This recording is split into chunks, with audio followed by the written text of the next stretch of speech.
Hi there. In this video, we're going to be talking about how we integrate in the complex plane. So we have said so far that this complex variable z is x plus jy. If we have to consider a differential change in z, then we have dz is equal to dx plus j dy. Now we have a function that depends on z. We have a function of z, and that we also saw is split into two parts, u, the real part, which is a function of x and y, and the imaginary part v, which is also a function of f and y. So if we are now integrating in the complex plane, okay, we are integrating this function of z with respect to z, okay, fz dz. But what does this integral actually look like? In fact, what kind of integral is this? So let's try to understand this a bit further by substituting in f of z and dz inside this equation. So if we do that, what we get is u plus jv, that's what f of z is, and we have dz, which is dx plus j dy. If we now expand this out, what we get is u dx, that's the first term. Then we have u times j dy. So we have j, then we have u, then we have dy, and proceeding in that manner, we have plus j v dx, and lastly, j times j is minus 1, so we have minus v dy. So if we group these expressions out, we have the integral, that's if we group it in terms of the real and imaginary parts. So we have u dx minus v dy, then we have plus j, and what's left is u dy plus v dx.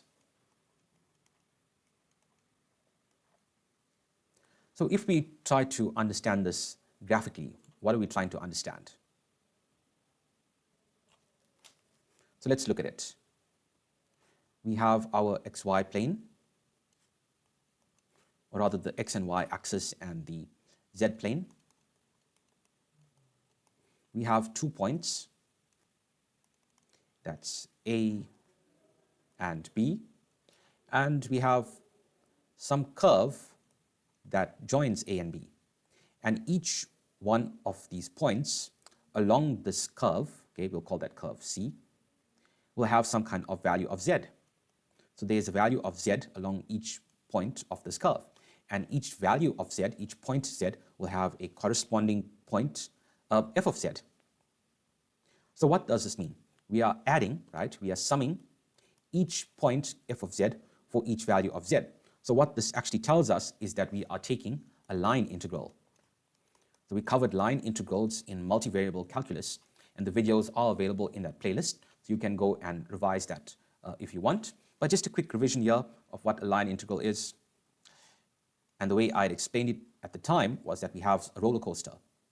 We have the top of the roller coaster, we have the bottom of the roller coaster, and we isolate a single point along that roller coaster, and we know that there's the force of gravity, f of g, acting along that roller coaster, and we can split it up into two components, right? We have that one component like that, and we have this other component like that. So we'll call that component Fs. Now we want to try and understand what is the work done by this roller coaster as it moves, from this high point to this low point. So we know that work done in general, we'll call it W, is equal to force times distance, okay? Force times distance. So there is a small change, delta S, so that's our distance, and we have a force acting. So we have F delta S, that's our work done. But if we wanted to find the work done between A and B, that's A and B, then we have to sum up this entire thing between A and B. So we have to add up f of s along this entire length. So we can split now f of s into two parts, okay? So there's fs delta s. We can say that's like moving, firstly, q dy, okay, and then v dx. So we split up this fs delta s into two parts, dy and dx. Okay, we have just changed the path and broken up the force into p and q like that. So we're saying that fs delta s is equal to p dx plus q dy.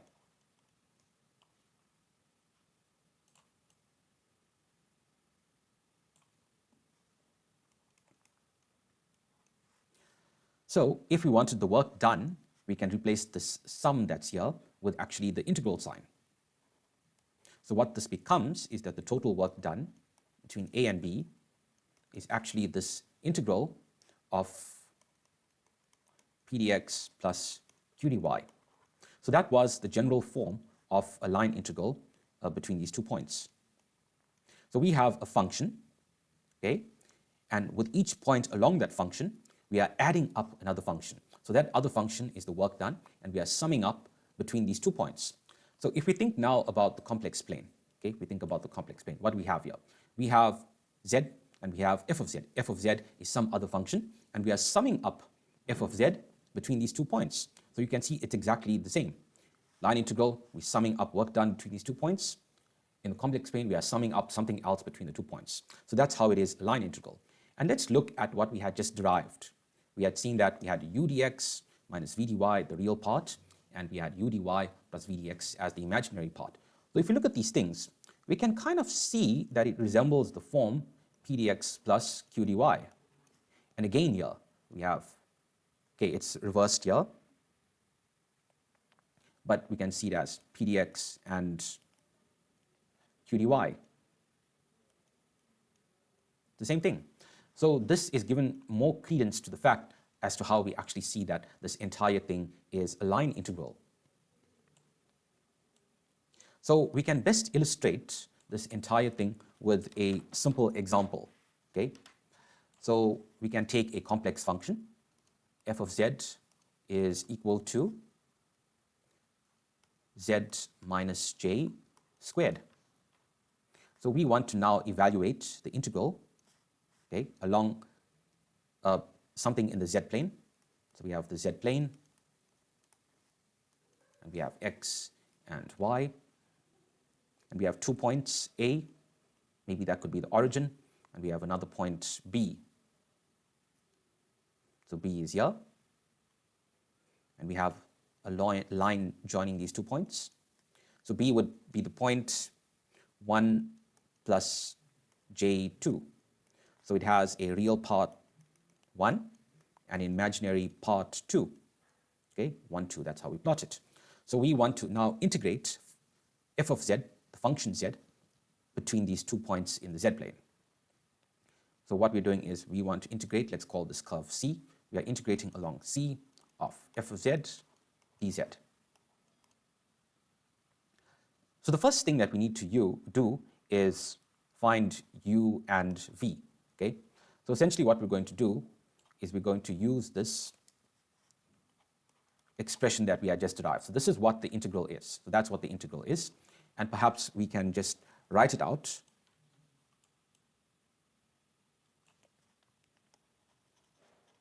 So what this is equal to is the line integral of u dx minus v dy plus j v dx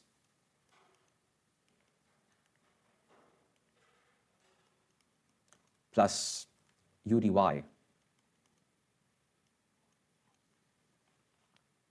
So let's find u and v. So there's our function here. All we do is we substitute in terms of z.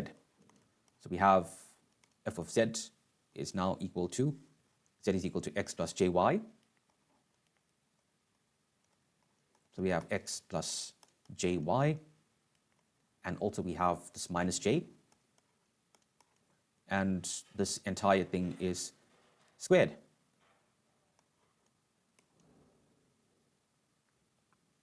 So how do we go about actually doing this? It's quite straightforward. So we have x squared. Then we can combine this thing and bring out j as a common factor. So let's just write that. So we have j into y minus 1. So now we are squaring that. So the next part is going to be x times the second term multiplied by 2. So we have 2, or rather let's put the j in front, 2x into y minus 1. And then lastly, we're going to have j squared, that's going to give us just minus 1. Then we have y minus 1 squared.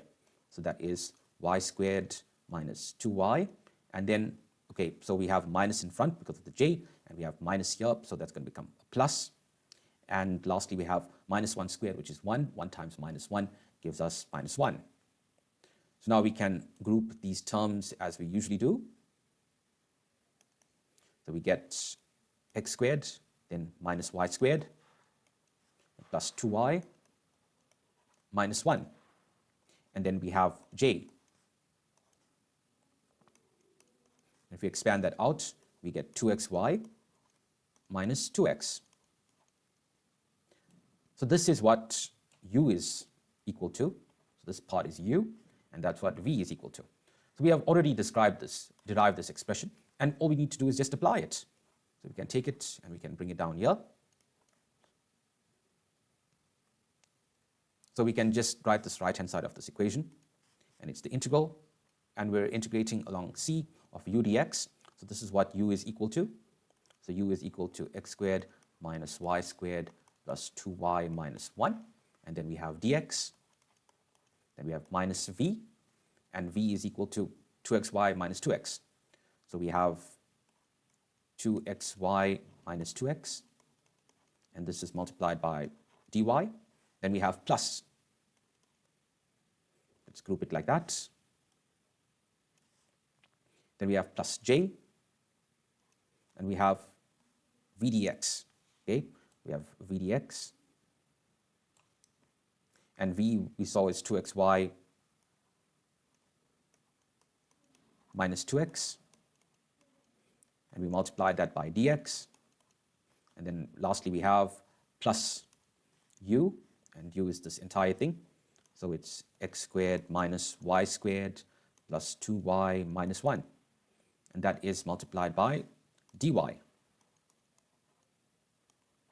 Okay, so how do we integrate this long thing? And we have dx, we have dy, and we have y, and what are we integrating here?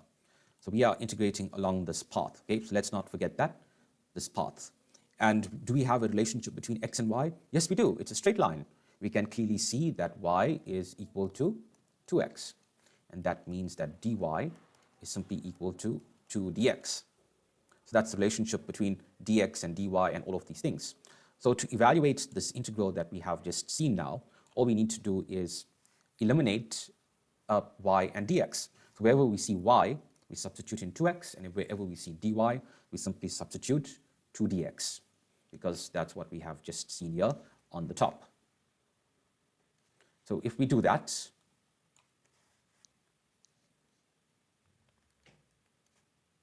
we're integrating now, and we're putting everything in terms of x, and we can see that x goes from 0 to 1. Okay, so our integration bounds is from 0 to 1. So we have 0 to 1, and we substitute in all of these things. And when we do that, what we get is x squared, and then we have y squared. So 2x squared gives us minus 4x squared. Then we have 2 times y, or 2 times 2x, which gives us 4x. And then minus 1. And we have this dx here, and then we have minus 2xy, or 2x times 2x, which is 4x squared. Then we have minus 2x, and then dy, and then dy we know is 2dx. And then plus j, 2xy, 2x times 2x is 4x squared, minus 2x dx. And then lastly, we have again what u is. So we just repeat this expression for u that's entirely in terms of x. So it would be just x squared minus 4x squared plus 4x minus 1. and then evaluate it with respect to dx. So this entire thing is just a basic integral to do. All we just do is, need to do is simply just bring everything in terms of x, bring everything in terms of dx, and combine all this expression and simplify, and then just integrate between 0 and 1. This is a very elementary thing to do, so I don't think it's required to show all of these steps. It's something that can be done on your own. And when you do that, you discover that this entire integral becomes 1 over 3 into minus 2 plus j. So when you group all these terms together, when you integrate, when you put in the boundaries and all of that, you find that you get this final expression. So please attempt that. In this video here, we covered a bit of content and we showed how to integrate in the complex plane. It's called a contour integration. And we see that we get that by forming a line integral. So integration in the complex plane is a line integral. So that's where the word contour comes from. It's a contour integration. And we just revised what a line integral is, and we saw that it becomes this equation. Integral u dx minus v dy, the real part, and the imaginary part, u dy plus v dx. And all we need to do is take our expression that's in terms of z, and what we do is we put everything in terms of x and y, and we group everything in terms of u and v, and we just apply this equation that is easily derived, and we get our final integral. We see that that value of the line integral in the complex plane is 1 over 3 into minus 2 plus j. So thank you for watching.